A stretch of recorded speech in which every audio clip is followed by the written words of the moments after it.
The massive lecture hall of Kepler Station buzzed with nervous energy as students from across the galaxy settled into their specially designed seats. Some floated in crystalline pods filled with methane gas, others perched on heated rock platforms, and a few hung upside down from ceiling fixtures. The diversity was staggering: beings of crystal and shadow, creatures of scales and fur, entities of pure energy contained in shimmering fields. At the front of the amphitheater, Professor Velthar's crystalline form caught the artificial starlight, casting rainbow patterns across the walls. Her species communicated through harmonic vibrations that the universal translators converted into understandable speech for each student's native language. "Attention, students," her melodic voice rang out, instantly silencing the chatter. "Today, I will announce your final project for advanced xenobiology. This assignment will determine 60% of your final grade." A collective rustle of concern swept through the hall. Takala, a graceful being from Proxima Centauri with 4 arms and skin that shifted colors with her emotions, turned a worried shade of purple. Beside her, Quindar from the gas giant Typhon released a small puff of bioluminescent spores, his species equivalent of a nervous sigh. "Your task," Professor Velthar continued, "is to conduct a comprehensive behavioral study of an apex predator from your homeworld. I expect detailed analysis of hunting patterns, social structures, territorial behavior, and ecological impact." Students began pulling out their data tablets, already calculating research budgets and archive access fees. This was clearly going to be an expensive project. However, the professor's tone became more serious. "This is strictly an observational study. You will use existing research databases, archived footage, historical documentation, and remote monitoring systems only. Under no circumstances should you attempt direct contact with your chosen subject." Relief washed over the amphitheater. Most students had been imagining the costs of hiring professional observers or purchasing long-range scanning equipment. Archive research was much more manageable. Takala's skin shifted to a more confident orange as she whispered to her study partner, "I was thinking about the shadow stalkers from the crystal forests back home. There are centuries of research data available, and the University of Proxima has excellent remote monitoring footage." Quindar's spores glowed brighter with enthusiasm. "The plasma-breathing leviathans in Typhon's upper atmosphere have been studied extensively. My cousin actually works at the Methane Research Institute. She could get me access to their private archives." Around them, other students discussed their choices with growing confidence. The spider-like beings from Arachnos Prime planned to study their world's tunnel hunters. The aquatic students from Oceanus spoke excitedly about their planet's deep trench predators. Everyone seemed to have a clear path forward using safe academic methods. In the back corner of the lecture hall, Minho sat quietly in his modified, human-sized chair. The 22-year-old exchange student from Earth appeared remarkably calm compared to his alien classmates. While they frantically calculated research costs and debated the merits of various archive systems, he simply stared thoughtfully at the ceiling. Minho was the only human in the advanced xenobiology program, one of just 12 humans currently attending the prestigious Galactic Academy. His presence had initially caused quite a stir. Earth was classified as a Class 7 Deathworld after all. Most galactic civilizations came from Class 1 or Class 2 worlds, where the most dangerous creature might be equivalent to what humans would consider a slightly aggressive house cat. But Minho had proven himself to be remarkably level-headed during his first semester. He studied diligently, helped his classmates with their coursework, and never showed the violent tendencies that galactic media often attributed to Deathworlders. His professors had begun to wonder if Earth's dangerous classification was somewhat exaggerated. "Are there any questions about the assignment parameters?" Professor Veltar asked, her crystalline features scanning the room. Several hands, claws, and tentacles rose immediately. Students wanted clarification on word counts, data presentation formats, and acceptable source materials. The professor patiently answered each inquiry, emphasizing again that direct observation was strictly forbidden. "Remember," she said firmly, "apex predators are called apex for a reason. They represent the pinnacle of evolutionary killing efficiency on their respective worlds. Even our most advanced defensive technologies cannot guarantee safety during close encounters. This is why we study them from a distance, the students nodded solemnly. Everyone understood the wisdom of maintaining safe distances from their homeworld's most dangerous creatures. Any other questions? Professor Velthar asked. Minho raised his hand. The professor's attention focused on the human student. Despite her initial concerns about admitting a Deathworlder to the program, she had grown quite fond of Minho. He asked thoughtful questions and often provided unique perspectives that enriched class discussions. Yes, Minho, I'll be studying great white sharks, he said simply, his voice carrying the same casual tone he might use to discuss the weather. The lecture hall fell completely silent. Even the ambient hum of the life support system seemed to pause. Students throughout the amphitheater turned to stare at the human, their faces displaying various expressions of confusion. Takala's skin shifted through several colors rapidly, finally settling on a pale, confused yellow. Quindar's bioluminescent spores dimmed to almost nothing. Neither of them had heard of this great white shark creature, but surely anything from a Class 7 death world couldn't be too dangerous. After all, Minho seemed perfectly reasonable, and humans had to live alongside these creatures every day. Professor Velthar made a note on her data tablet. Very well, great white sharks it is. I look forward to your presentation. As students began filing out of the lecture hall, chattering excitedly about their upcoming projects, none of them bothered to research Minho's chosen subject. They assumed that if a human could casually mention it in class, it must be relatively harmless. They would soon discover just how catastrophically wrong that assumption was. 3 days after Professor Velthar announced the assignment, Yuna decided to help her human study partner with his research. The Altarian student had grown fond of Minho during their months together at the academy. Her people valued knowledge above all else, and she appreciated how the human always approached problems from unexpected angles. Yuna's dormitory room was filled with floating holographic displays showing her own research on the crystal wasps of Altair Prime. These creatures were considered apex predators on her world, though they were only about the size of a human thumb and primarily dangerous because of their ability to phase through solid matter. She felt confident about her project and wanted to help Minho get started on his. Let me look up information about these great white sharks, she said, her scaled fingers dancing across the holographic interface. The Galactic database should have basic information about Earth's wildlife. Minho sat comfortably in his chair, reviewing notes from their xenobiology textbook. Thanks, Yuna. I appreciate the help. I already know quite a bit about them, but it would be good to see what the Galactic databases have recorded. The search results appeared instantly, and Yuna's 4 hearts stopped beating in perfect synchronization. The 3-dimensional hologram that materialized above their study table was absolutely terrifying. A massive creature nearly 20 feet long with a torpedo-shaped body, built for pure speed and destruction. Its mouth opened to reveal rows upon rows of triangular teeth, each one the size of Yuna's entire hand. The database listed its bite force as strong enough to crush a small spacecraft. Minho, Yuna whispered, her voice barely functioning through her translator device. This creature is enormous. Oh yeah, they can get pretty big, Minho replied casually, glancing at the hologram. That looks like a female. The males are usually a bit smaller, maybe 15 or 16 feet. This one might be closer to 18 feet. Yuna's scales began shifting through colors rapidly, a sign of extreme distress in her species. Minho, according to this data, great white sharks have remained virtually unchanged for over 400 million years.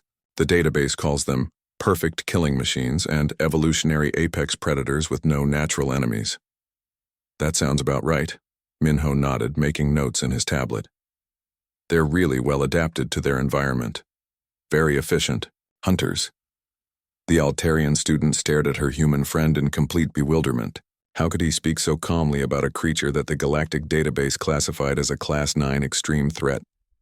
Her own world's crystal wasps were only rated as Class 3 moderate concern. But Minho, she said, her voice rising in pitch, it says here that these creatures can detect a single drop of blood from 5 kilometers away. They can launch themselves completely out of water, with enough force to catch flying prey. They hunt in groups and show complex problem-solving abilities. Yeah, they're pretty smart, Minho agreed. That's part of what makes them interesting to study. Most people think sharks are just mindless eating machines, but they actually have complex social behaviors. Yuna's roommate, a peaceful herbivorous being from the outer rim, chose that moment to return from her evening meal. She took one look at the holographic great white shark rotating menacingly above their study table and immediately began packing her belongings. I am requesting an emergency dormitory transfer, she announced in her musical language. I cannot live in the same building as someone who studies creatures like this. Word spread quickly through the academy's social networks. By the next morning, every student knew that the human exchange student was planning to study something called a great white shark. The more curious students began looking up information about Earth's wildlife, and what they discovered sent waves of panic through the non-predator species. Jin Wu, another human student studying interspecies communication, found himself surrounded by concerned aliens during breakfast. His Centaurian classmate, a peaceful creature that resembled a cross between a horse and a butterfly, approached him with trembling antennae. Jinwu, the Centaurian said carefully, we have discovered that your homeworld contains creatures called Kodiak bears, Siberian tigers, and something labeled as a honey badger. Is this information accurate? Jinwu nearly choked on his synthetic protein bar. Well, yes, but those are just normal Earth animals. We don't really interact with most of them in daily life. Normal. The Centaurian's antennae vibrated with distress. The Kodiak bear weighs 800 kilograms and can run faster than our atmospheric transport vehicles. The Siberian tiger can leap horizontally for 12 meters and has night vision superior to our military surveillance equipment. And this honey badger appears to be some sort of small but incredibly aggressive creature that attacks animals 50 times its size. The honey badger thing is mostly just internet memes, Jinwu tried to explain, but his alien classmates had already begun backing away from him. A delegation of students approached Professor Velthar's office that afternoon. Takala served as their spokesperson, her skin cycling through various shades of worried purple and orange. Professor, she began formally, we are concerned about the mental stability of the human student Minho. We believe he may be planning to commit suicide as part of his academic project. Professor Velthar's crystalline form hummed with curiosity. What makes you think this? He has chosen to study a creature that could easily destroy a small starship, Takala explained. No rational being would willingly research such a monster, unless they had lost all sense of self-preservation. The professor accessed the Galactic database and reviewed the information about great white sharks. The data was indeed impressive. These creatures represented the kind of apex predator that most civilized worlds had eliminated through careful environmental management millions of years ago. I see your concern, she said thoughtfully. However, I am curious about human research methodologies. Minho has demonstrated excellent academic performance throughout the semester. Perhaps humans have developed advanced remote observation techniques that we have not yet discovered. She approved the project, assuming that, like all other students, Minho would conduct his research from the safety of archives and remote monitoring systems. None of them had bothered to ask Minho exactly how he planned to gather his behavioral data.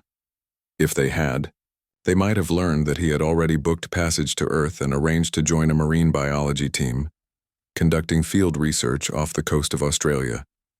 The aliens were about to discover that when humans said they were going to study something, they meant they were going to study it directly. The research vessel rocked gently in the dark waters off Port Lincoln, Australia.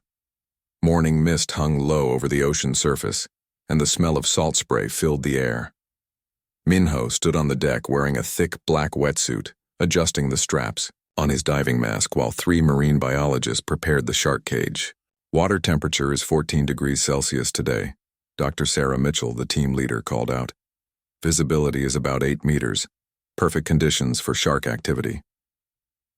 Back on Kepler Station, dozens of alien students huddled around. their holographic displays in dormitory common rooms. Minho had set up a live stream to document his research, thinking his classmates might find it educational. He had no idea that half the academy was watching in absolute terror. Yuna sat in the front row of the largest common room, her scales shifting rapidly between pale blue and sickly green. Around her, students from peaceful worlds whispered prayers, in their native languages. Several had already contacted their embassies, convinced they were about to witness the first human death in an academic setting. "Okay, everyone." Minho's voice came through clearly as he addressed his camera. "I'm about to enter the water to observe great white shark behavior in their natural environment. The cage provides a safe observation platform while allowing close study of hunting patterns and social interactions." Takala, watching from her dormitory, turned a horrified shade of purple. "He cannot be serious," she whispered to her roommate. "No rational being would enter the same water as those creatures." The shark cage was a rectangular metal structure about 2 meters wide and 3 meters tall, with thick steel bars spaced close enough to prevent a shark from entering, but wide enough to allow clear observation. It looked sturdy enough, but, to the alien students watching, it seemed like a pathetically small barrier against 20 feet of prehistoric killing machine. Then disaster struck. During one particularly forceful impact from the male shark, the cage door mechanism shifted. The hinges, weakened by repeated strikes, began to bend. A gap appeared between the door and the frame, barely visible but growing, larger with each subsequent hit. On Kepler Station, Yuna's scales had turned completely white, a color her species only displayed when facing immediate death. Around her, students were openly crying, convinced they were about to witness their human friend being devoured by prehistoric monsters. "Structural compromise detected," Minho reported with the same calm tone he might use to describe a mildly interesting rock formation. "The door mechanism appears to be failing. This is actually providing excellent data on great white problem-solving abilities." The female shark noticed the gap immediately. Her intelligence was terrifying to observe as she approached the weakened door and began investigating the opening. Her massive head pressed against the bars, testing the give in the metal. "Remarkable cognitive capabilities," Minho continued, apparently fascinated rather than terrified. "She's identified the structural weakness and is exploring exploitation possibilities. This level of problem-solving suggests great whites may be significantly more intelligent than current literature indicates."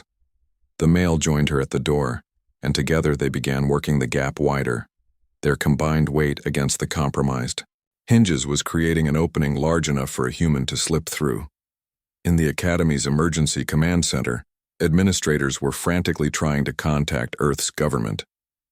The problem was that most galactic civilizations had protocols for student emergencies involving academic disputes or minor injuries, not for situations where a student had voluntarily entered the water with apex predators. "Can we contact his family?" someone suggested. "His emergency contact is listed as his sister Sora," an administrator replied, checking the files. "She's currently in the Pacific Ocean studying blue-ringed octopi." The revelation that Minho's sister was also conducting underwater research with deadly creatures sent fresh waves of panic through the faculty. Meanwhile, 15 meters below the surface, the cage door was now open enough for the female shark to push her head partway inside. Her black eyes, each the size of dinner plates, stared directly at Minho with unmistakable intelligence. "Direct eye contact established," Minho reported, apparently unbothered by the fact that he was now face-to-face with a creature that could bite him in half. "Pupil dilation suggests heightened interest rather than aggressive intent. This is unprecedented access to great white behavioral data." The female withdrew her head and began circling again, but her behavior had changed. Instead of investigative bumps, she was now swimming in a protective pattern around the cage. The male had also shifted his position, taking up station on the other side. "Escort behavior," Minho observed. "They're not attempting to access the cage anymore. Instead, they appear to be guarding it. This suggests territorial protection rather than predatory interest." Back on the surface, Dr. Mitchell and her team had noticed the unusual sonar readings. The sharks were displaying behavior patterns they had never seen before, almost as if they were protecting something rather than hunting it. Minho, Dr. Mitchell's voice crackled through the communication system. We're seeing some unusual activity on our monitors. Are you okay down there? Everything's fine, Minho replied. Actually, this is the most remarkable shark behavior I've ever observed. They seem to have accepted the cage as part of their territory. I'm getting incredible data on social hierarchy and territorial dynamics. On Kepler Station, alien students were beginning to realize that their human classmate wasn't just surviving his encounter with the apex predators, he was thriving. His calm scientific observations continued, even when faced with creatures that could easily destroy him. The larger female has established herself as the dominant individual, Minho reported. She's maintaining a protective perimeter while the male patrols the outer boundary. This suggests great whites may have more complex social structures than previously documented. What terrified his alien audience wasn't just that Minho was surviving, it was that he seemed to be genuinely enjoying himself. To them, this was either incredible bravery or complete insanity. They were beginning to suspect it might be both. The Academy's main auditorium had never seen such a crowd. Every seat was filled, with students hanging from ceiling fixtures and floating in the aisles. Word had spread throughout the galaxy about the human who had survived direct contact with apex predators, and everyone wanted to witness his presentation.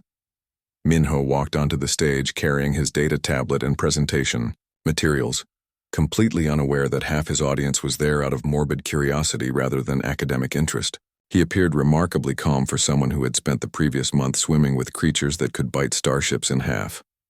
Professor Velthar introduced him with obvious relief in her crystalline voice. She had spent sleepless nights, convinced she would have to explain to Earth authorities why one of their students had been eaten during a homework assignment. Today, Minho will present his behavioral analysis of great white sharks, she announced. I must note that his research methods were highly unconventional and are not recommended for future students. A nervous ripple of laughter passed through the audience. Takala, sitting in the front row with her skin cycling through worried colors, whispered to her neighbor, I still cannot believe he survived.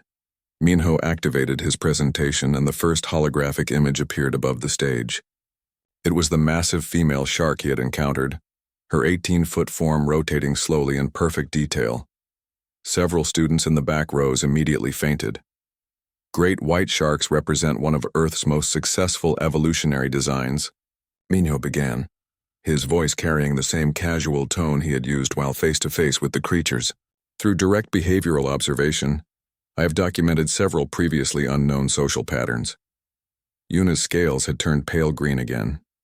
Despite having watched Minho's research through live streams, seeing the massive predators displayed in the formal academic setting made their size and power even more terrifying. Previous research suggested great whites were solitary hunters with limited social interaction, Minho continued. However, my field observations revealed complex, territorial cooperation and protective behaviors. He displayed footage from his underwater encounters, including the moment when the two sharks had worked together to investigate the cage door. The audience watched in horrified fascination as 20-foot killing machines demonstrated problem-solving, abilities that rivaled some sentient species. Notice the coordinated investigation patterns, Minho explained, pointing to the shark circling his cage. The female takes the dominant position, while the male provides perimeter security. This suggests hierarchical social structure previously undocumented in the species. A Centaurian student raised a trembling tentacle. Minho, were you not terrified when these creatures damaged your protective cage? Minho considered the question thoughtfully. The cage door failure was actually beneficial for research purposes. It allowed me to observe how great whites respond to changing environmental conditions. Their shift from investigative to protective behavior was fascinating. The casual way he discussed nearly being eaten by prehistoric monsters sent fresh waves of panic through the non-predator species in the audience. Furthermore, Minho continued, the sharks displayed remarkable intelligence during our interactions. The female, whom I designated as Subject Alpha, showed clear recognition of my presence as a non-threat. Her protective circling behavior suggests great whites may form temporary social bonds with non-prey species. He showed more footage of the sharks swimming in formation around his cage, their massive forms moving with surprising grace. To Minho, this was scientific data. To his alien audience, it looked like barely contained nightmare fuel. Professor Velthar had to admit that despite her concerns about Minho's methods, the quality of his research was exceptional. While other students had compiled existing data, from archives he had gathered entirely new behavioral information through direct observation. The acoustic analysis was particularly revealing, Minho noted, displaying sound wave patterns. Great whites produce low-frequency vocalizations during social interactions. This suggests a form of primitive communication that has never been documented in controlled studies. Quindar's bioluminescent spores had dimmed to almost nothing as he processed the implications. If great whites could communicate, they were far more dangerous than anyone had realized. In conclusion, Minho said, approaching the end of his presentation, great white sharks demonstrate cognitive abilities and social behaviors that current scientific literature has significantly underestimated. Direct observation reveals them to be intelligent, curious, and surprisingly gentle creatures when not hunting. The word gentle caused several students to require medical attention. My recommendation for future research, Minho continued, is increase direct interaction studies to better understand great white intelligence and social dynamics. With proper safety protocols, researchers could gather unprecedented behavioral data. The thought of more humans voluntarily swimming with apex predators made Professor Velthar's crystalline form dim with worry. During the question period, a brave student from the peaceful world of Harmony asked, "Minho, how do other humans view your research methods?" "Oh, my family thinks it's pretty normal," Minho replied. "My sister Sora is doing similar work with blue-ringed octopi. She says my research is actually quite safe compared to hers." The revelation that there were more humans conducting similar research sent the alien students into fresh panic. Several began drafting transfer applications to universities with species-segregated programs. Professor Velthar awarded Minho the highest grade in the class, while simultaneously recommending increased psychological screening for future Deathworlder applicants. As students filed out of the auditorium, Minho casually mentioned to his study group that he had already chosen next semester's project, Behavioral Analysis of Kodiak Bears in Alaska. "Don't worry," he added, seeing their horrified expressions. "Bears are much less dangerous than sharks. They're basically just big, furry creatures that like fish." Within hours, the Academy received 47 transfer applications and 3 formal complaints from planetary governments about allowing psychologically unstable Deathworlders in academic programs. Minho remained genuinely puzzled by his classmates' reactions. To him, studying dangerous animals was simply part of understanding the natural world. The fact that his subjects happened to be apex predators was just a minor detail in the pursuit of scientific knowledge. After all, someone had to study Earth's wildlife, and humans were apparently the only species willing to do it properly.